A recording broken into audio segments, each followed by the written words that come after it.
trust in chariots and some trust in horses, but we trust in the name of the Lord. They are brought to their knees and fall, but we rise and stand firm. Many trust in chariots and they trust in horses, but we trust in the Lord. Why? Because horses and chariots, they are all brought to their knees. Many are trusting in what their money is able to do for them, what their beauty is able to do for them, what their education is able to do for them, what everything that they have acquired by themselves is able to do for them. But there is one thing that I trust in.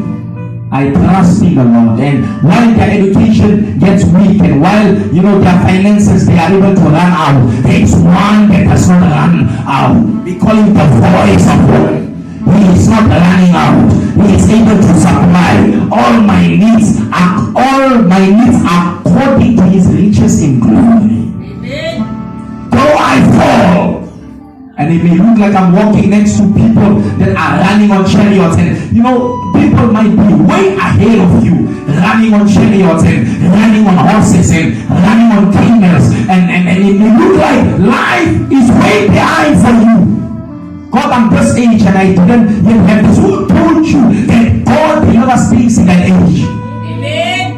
Who told you marriage comes when you are younger than 30? Amen. Although I walk on feet, there is a God that I trust. It may not come from me now, but certainly